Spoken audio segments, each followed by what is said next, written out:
మీ రాజీనామా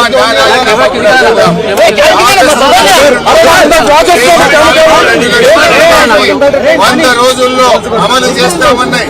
బాండ్ పేపర్ల మీద రాసిచ్చిన 6 గ్యారెంటీలు అమలు చేస్తే నా రాజీనామా పత్రాన్ని నేరుగా స్పీకర్ గారికి ఇవ్వండి. నేను మళ్లీ ఉప ఎన్నికల్లో పోటీ కూడా చెయ్యను అని ఇప్పటికే స్పష్టంగా చెప్పాను. ఒకవేళ 6 గ్యారెంటీలు 2 లక్షల రుణమాఫీ చేయకపోతే మీ రాజీనామాను గవర్నర్ గారికి ఇవ్వడానికి మీరు సిద్ధంగా ఉన్నారా అని నేను అడుగుతా ఉన్నా.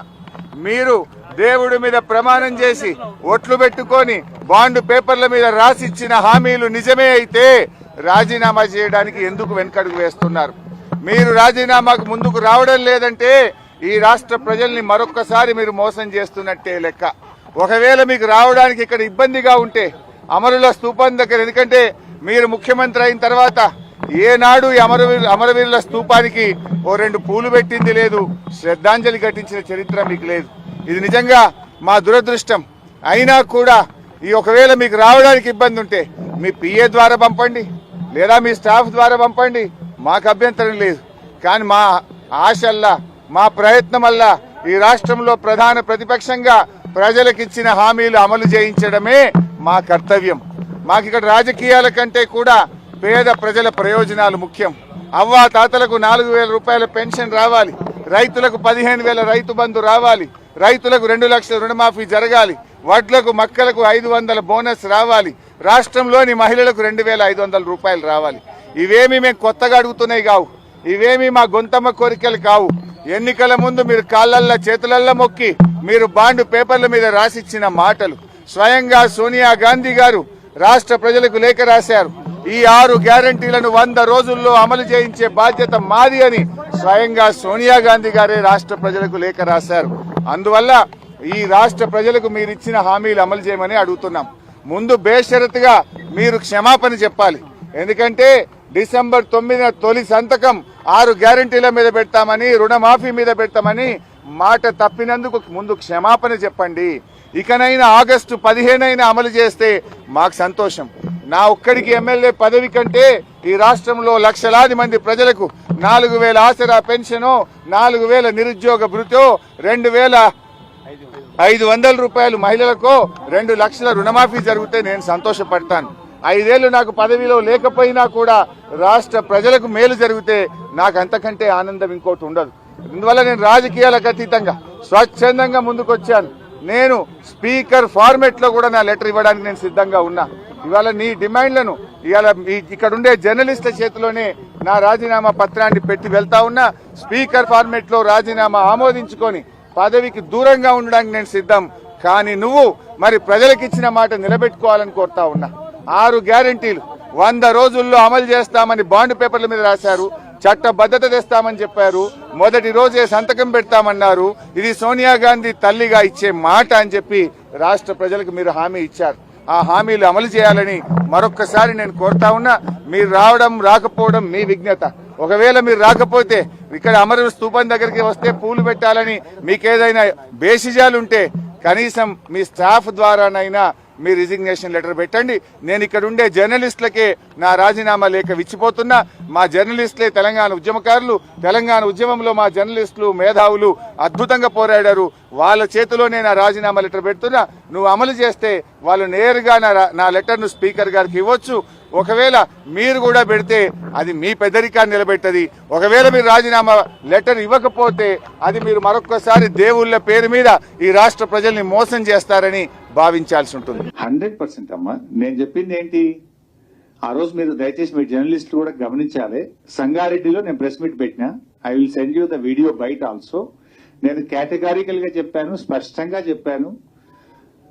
రాష్ట్ర ప్రభుత్వం బాండ్ పేపర్ మీద రాసిచ్చిన 6 గ్యారంటీలు, 13 హామీలు, 100 రోజుల్లో చేస్తామని చెప్పిన 13 హామీలను, రుణమాఫీని 15 ఆగస్టులోగా చేస్తే నేను రాజీనామా చేస్తానని చెప్పాను. ఈ రోజు కూడా దానికి కట్టుబడి ఉంటాను. నేను ఆ రోజు ఇంకా స్పష్టంగా చెప్పాను. అవ్వా తాతలకు 4,000 పెన్షన్ వస్తే నాకు ఆనందం తప్ప నేను ఒక్కరిని ఎమ్మెల్యే పదవిలో ఉండడం నాకు ఆనందం కాదు. అక్కా చెల్లెళ్లకు మరి 2,500 రూపాయలు వస్తే నాకు ఆనందం. వాళ్ళ పెదవుల మీద ఉండే చిరునవ్వులో నాకు సంతోషం ఉంటుంది తప్ప నాకు ఎమ్మెల్యే పదవి అంత ముఖ్యం కాదు. ఇవాళ ప్రతి పేదవాడికి ఇల్లు ఇస్తామన్నారు 5 లక్షల రూపాయలతోని. పేదలందరికీ ఇల్లు వస్తే నేను ఆనందపడతా తప్ప నేనేదో కొత్తగా ఎమ్మెల్యే పదవి చేస్తలేను, నాకే మంత్రి పదవి ఎమ్మెల్యే పదవి నేను కొత్తగా జీవితంలో అనుభవిస్తలేను. నా పదవి కంటే తెలంగాణ ప్రజల అక్కా చెల్లెళ్ళ అవ్వాతాతల కళ్ళల్లో వాళ్ళ పెదవుల మీద సంతోషమే నాకు ఆనందం. వాళ్ళందరికీ నువ్వు ఇస్తే కనీసం నా ఛాలెంజ్ తీసుకొని అయినా ఇస్తే నేను రాజీనామా చేస్తా, మళ్ళీ నిలబడడానికి కూడా చెప్పిన. ఇప్పుడు కూడా చెప్తున్నా మీ ద్వారా, రుణమాఫీ 15 ఆగస్టులోగా పూర్తి చేయడంతో పాటు 100 రోజుల్లో అమలు చేస్తామన్న బాండ్ పేపర్ మీద రాసిచ్చిన 13 హామీలు అమలు చేయండి. I'm ready for my resignation. అన్న వాళ్ళు చెప్పిండ్రే, నువ్వు చెప్పరా? అదే 4000 పింఛన్ వచ్చినా? అదే 4000 పింఛన్ కాదు రగన్న, మే నెల 2000 పెన్షన్ ఇచ్చే 2000 మే రాలే, జూన్ 2000 రాలే. 2 నెలల నుంచి అవ్వాతాతలకు పింఛన్ రాక పరిశాన్ అవుతున్నారు. ఇచ్చే ఏమన్నా చూడండి, ఉన్న కొండ నాలుగకి మంది వేస్తే ఉన్న నాలుక పోయిందట. 4000 వస్తుందని పాపం అవ్వాతాతలు ఆనందపడ్డరు, ఎదురు చూసిండ్రు. కానీ దురదృష్టం ఏంటంటే ఇప్పటికీ మే నెల జూన్ నెల 2000 పెన్షన్ అవ్వాతాతలకు ఇవ్వలేదు. ఇచ్చే 2000 కూడా చక్కగా ఇస్తలేరు వీళ్ళు.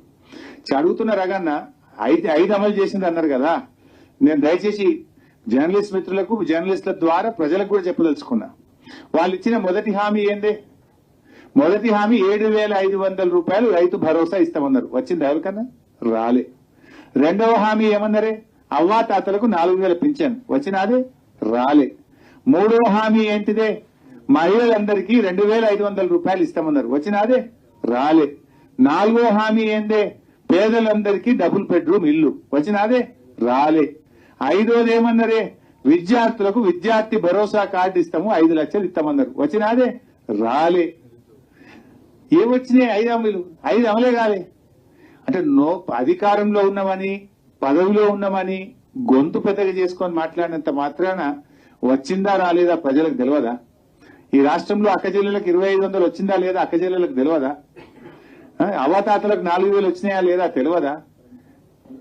ఇలా నువ్వు ఇచ్చిన గ్యాస్ కరెంటు కూడా సగం సగమే కాదే. ఈ రాష్ట్రంలో 90 లక్షల మంది తెల్ల రేషన్ కార్డుదారులు ఉన్నారు. నువ్వు ఎంతమందికి ఉచిత గ్యాస్ ఇచ్చినవే? నువ్వు గ్యాస్ ఎంతకి? సగం మందికి కూడా రాలేదు. అంటే ఇలా మీరు ప్రజలను తప్పుదో పట్టే ప్రయత్నం చేస్తున్నారు. నేను ఇంకా చాలా అంశాలు మాట్లాడాలనుకున్నా కానీ ఇది కొన్ని లక్షల మంది రైతులకు సంబంధించింది కనుక నేను ఇతర అంశాల్లోకి పోవడం లేదు. దయచేసి జర్నలిస్టులను కూడా నేను కోరేది, ఎంతో ఆశతో ఈ ప్రభుత్వానికి రైతులు ఓట్లు వేసినారు. ఇవాళ వాళ్ళ ఆశలను వమ్ము చేస్తున్నది ఈ ప్రభుత్వం. ఇప్పటికే మీరు చూస్తున్నారు, రోజు పొద్దున్నే పేపర్ చూడాలంటే బాధ అవుతుంది. రైతు ఆత్మహత్య లేని రోజు లేదు. మీరు ఏ పేపర్ అని చదవండి, ఏదో ఒక చోట, ఏదో ఒక పేజీలో ఇవాళ 2 రైతుల ఆత్మహత్య, ఇవాళ 1 రైతు ఆత్మహత్య, ఇవాళ 3 రైతుల ఆత్మహత్య. ప్రతిరోజు రైతు ఆత్మహత్యలు పత్రికల్లో కనబడతా ఉన్నాయి. దాదాపు 400 పైచిలకు రైతులు ఆత్మహత్య చేసుకున్నారు. గతంలో ఇదే విషయం మాట్లాడితే రేవంత్ రెడ్డి గారు ఆ వివరాలు పంపండి, నేను ఏదో 24 గంటల్లో వాళ్ళందరికీ నేను డబ్బులు ఇస్తా అన్నాడు. పంపించిన 24 గంటలు కాదు, గంట సేపట్లో పంపించినాం. ఇప్పటి వరకు స్టడీస్ అప్పులు లేదు. అయినా ఆగలేదు. ప్రభుత్వం రైతులకు భరోసాని ఇవ్వాలి, ధైర్యాన్ని ఇవ్వాలి, రైతు ఆత్మహత్యలను ఆపే ప్రయత్నం చేయాలి. ఇటువంటి సమయంలో ఒకవైపు రైతులు ఆత్మహత్య చేసుకుంటున్నారు, కరువు కాటకాలు ఉన్నాయి, వర్షాలు సరిగా పట్టలేవు, రైతులు ఇబ్బందుల్లో ఉన్నారు. ఇప్పుడు ప్రభుత్వం ఉదారంగా ముందుకొచ్చి షరతులు లేకుండా అందరికీ రుణమాఫీ చేసి రైతులకు కొండంత అండగా ఉండాలని చెప్పి ప్రభుత్వాన్ని మేము కోరుతా ఉన్నాం. ఒకవేళ ప్రభుత్వం ఈ షరతులను విరమించుకోకపోతే, ప్రభుత్వం రైతులందరికీ రుణమాఫీ చేయకపోతే రైతుల పక్షాన బీఆర్ఎస్ పార్టీ పెద్ద ఎత్తున పోరాటాన్ని దిగుతుంది. రేపు శాసనసభలో కూడా ప్రభుత్వాన్ని గట్టిగా నిలదీస్తాం, ప్రజా పోరాటాలకు కూడా శ్రీకారం చుడతాం. Thank you. I can comment అమ్మా. నా బాధ ఏంటంటే అది హెడ్డింగ్ అవుతుంది, ఇది పోతుందేమో. ఇది పాపం సంఘంగా లేనటువంటి వాళ్ళు, నోరు లేనటువంటి వాళ్ళు, పేదలైన రైతుల గురించి మాట్లాడినమ్మా. పొలిటికల్ కామెంట్స్ హైలైట్ అవుతాయి, రైతుల కామెంట్లు కింద మీద అవుతాయి. నేను మళ్ళీ 2 రోజులు ప్రెస్ మీట్ పెట్టా, దాని మీద చెప్తా. Thank you.